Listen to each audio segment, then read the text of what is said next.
ابھی نئی نویلی ہے، دلہن نئی نویلی ہے، اور وہ گھر میں 17 ہی دن گزرے ہیں شادی ہوئے کو، اور وہ گھر میں آرام و چین سے حضرت وہب بن عبداللہ کلبی رہ رہے ہیں۔ باپ کا انتقال دنیا سے ہو گیا تھا، ماں دنیا کے اندر زندہ تھی، صرف ماں تنہا زندہ تھی، اور اکیلے حضرت وہب بن عبداللہ کلبی ہیں۔ میں سنیو، آپ کو یہ پیغام دینا چاہتا ہوں کہ اگر آپ کے صرف ایک ہی بیٹا ہو تو آپ اس بیٹے سے کتنی محبت کریں گے؟ بولیے، کتنی محبت کریں گے؟ جس کے 10 بیٹے ہیں، ہر باپ کے دل سے پوچھیے اپنے ماں باپ سے محبت، یعنی ان کے ماں باپ اپنے بیٹے سے محبت کرتے ہیں۔ جس کا ایک ہے وہ بھی محبت کرتا ہے، جس کے 10-20 ہیں وہ بھی محبت کرتا ہے۔ اور مسلمانوں، حضرت وہب بن عبداللہ کلبی اکیلے ہیں، ان کی شادی ہوئے 17 دن گزرے ہیں، ایک دن کا عرصہ ہے، بیوی کے ساتھ میں اندر گھر میں آرام کر رہے ہیں، کیونکہ نئی دلہن ابھی آئی ہے، دلہن کے قریب میں وہ آرام کر رہے ہیں، بستر پہ علیل ہیں، بستر پہ آرام فرما رہے ہیں۔ ماں کی آواز رونے کی آئی، اندر گھر میں پہنچی، ان کی ماں حضرت وہب بن عبداللہ کلبی کی ماں یعنی رو رہی ہے، بوڑھی ہے، انہوں نے یہ پیغام سنا، کسی نے دستک دیا تھا کہ ہے کوئی آل محمد پر اپنی زندگی کو قربان کرنے والا، ہے کوئی آل رسول پر اپنی زندگی کا تبادلہ کرنے والا، ہے کوئی آل رسول پر اپنے گھر بار کو لٹانے والا۔ یہ پیغام کو جب حضرت عبداللہ کلبی کی ماں نے سنا تو ان کے آنکھوں میں آنسو جاری ہو گئے۔ کیوں آنسو جاری ہوئے؟ مسلمانوں غور سے سماعت کرو، آنسو اس لیے جاری ہوئے کہ کاش اگر میرے حضرت وہب کے والد اس دنیا کے اندر موجود ہوتے تو آج نواسے رسول کے اوپر مصیبت کا وقت آ گیا ہے۔ آج مصیبت رسول میں رسول اعظم کے نواسے مصیبت میں مبتلا ہو گئے ہیں، تو میں انہیں باخوشی اجازت دے دیتی کہ اے شوہر نامدار، جاؤ آل رسول کے نام پہ قربان ہو جاؤ، جاؤ آل رسول کے نام پہ قربان ہو جاؤ۔ اسی بات کا انہیں غم ہوا اور رو رہی ہیں۔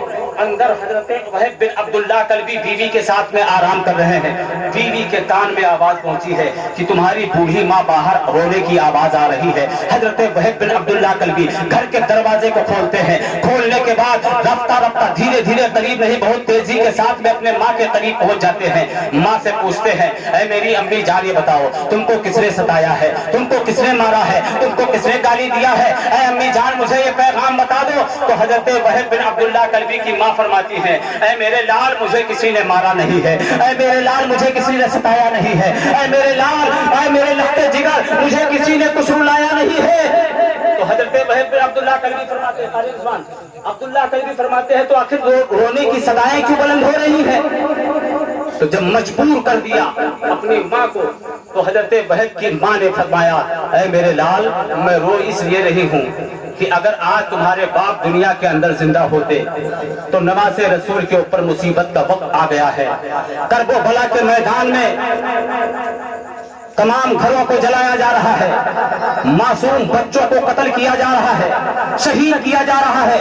اگر تمہارے باپ اس دنیا کے اندر موجود ہوتے تو میں انہیں اجازت دے دیتی کہ تم جاؤ آل رسول کے نام پہ قربان ہو جاؤ۔ سبحان اللہ، سبحان اللہ، آل رسول کے نام پہ قربان ہو جاؤ۔ ہاں جائیے، ورنہ یہی ہو جائے گا تب دقت ہو جائے گی۔ محبت سے درود شریف پڑھیے، اللہم صلی علی سیدنا مولانا محمد صلاۃ و سلام علیک یا رسول اللہ صلی اللہ علیہ وسلم۔ دیکھیے، مسکرانا بھی نبی کی سنت ہے، اس لیے میں چند باتیں کر کے مسکرا لیتا ہوں، اور مسکرانا نبی کی سنت ہے۔ ہم یہ شہادت بیان کر رہے ہیں۔ کیا بیان کر رہے ہیں؟ شہادت بیان کر رہے ہیں۔ حضرت وہب بن عبداللہ کلبی اتنی بات سنتے ہیں تو ان کی ممتا تڑپ جاتی ہے، جگر کانپ جاتا ہے کہ اس طریقے سے اگر پیغام ہے تو اے امی جان اپنے آنکھوں سے آنسو نہ گراؤ، تمہارا بیٹا اپنی جان کو آل رسول کے نام پہ قربان کر دے گا، تمہارا یہ بیٹا قربان کر دے گا، باپ نہیں ہے کوئی بات نہیں، میں اپنی زندگی آل رسول کے نام پہ قربان کرنے کے لیے تیار ہوں۔ گھر میں جاتے ہیں، گھر سے تلوار اٹھاتے ہیں اور اٹھا کر کے چلنا شروع کرتے ہیں جنگ میں پہنچنے کے لیے، میدان کرب و بلا میں جانے کے لیے۔ ماں نے دامن کو پکڑ لیا، اے میرے بیٹے ٹھہرو، ابھی آپ کو ایک بات کا فیصلہ کرنا ہے۔ وہ جو تمہاری شریک حیات تمہاری زندگی کا سہارا بن کے آ گئی ہے، سنا ہے کہ میدان کربلا میں کوئی جا کر کے زندہ واپس نہیں آتا ہے. جب تم شہید ہو جاؤ گے تو وہ بیوی کا تمہارے کیا حال ہوگا. کہا ماں گھبرانے کی بات نہیں ہے, میرے دل میں یہ جذبہ پیدا ہو چکا ہے کہ میرے نگاہوں میں کچھ نہیں دکھتا, صرف آل رسول کی محبت نظر آ رہی ہے, آل رسول کی محبت نظر آ رہی ہے. اے ماں مجھے جانے دیجئے. کہا نہیں بیٹا, جاؤ اپنی شریک حیات سے اجازت مانگو. اگر تمہاری بیوی تم کو اجازت دیتی ہے تو اے وحید تم جا سکتے ہو, ورنہ میں نے جو مجھے پیغام کہنا تھا میں نے کہہ دیا. اب تمہاری بیوی جو تمہارے زندگی میں آئی ہے, عقد نکاح میں آئی ہے, اس سے اجازت لے لو. پھر سوچتی ہیں کہ عورتیں ناقص العقل ہوتی ہیں, اگر اجازت دے یا نہ دے تو یہ شہادت عظمیٰ سے میرا بیٹا محروم رہ جائے گا. بات سمجھ رہے ہیں آپ لوگ؟ کوئی لفاظی تقریر نہیں ہے, جملے میرے نگاہوں کے سامنے ہیں. ارمان بھائی سنیے گا, جملے میرے نگاہوں کے سامنے ہیں. حضرت وحید بن عبداللہ کلبی کو اجازت ملتی ہے گھر میں جانے کی. گھر میں گئے, قریب جا کر کے عرض کرتے ہیں میری بیوی میں جانتا ہوں کہ تم میری عقد نکاح میں آئی ہے, میں تمہاری زندگی کا سہارا ہوں, لیکن یہ بتاؤ کہ دین محمد کے اوپر اگر کوئی آنچ آ جائے تو اس میں اگر ہم جائیں امام حسین کا ساتھ دے دیں تو بتاؤ یہ بات اچھی لگے گی آپ کو کہ بری لگے گی. تو وہ محب اہل بیت عورت تھی. کہہ دو سبحان اللہ. ایسی ویسی دنیا دار عورت نہیں تھی بس بلکہ اس عورت کے دل میں آل رسول کی سچی محبت کی جھلک پائی جا رہی تھی. کہا بے شک اے میرے شوہر نامدار, میں تمہیں بلا شک و شبہ اجازت دیتی ہوں کہ جاؤ آل رسول کے نام پہ قربان ہو جاؤ. بتاؤ مسلمانوں, غور کرو. بیوی نے اجازت دے دیا.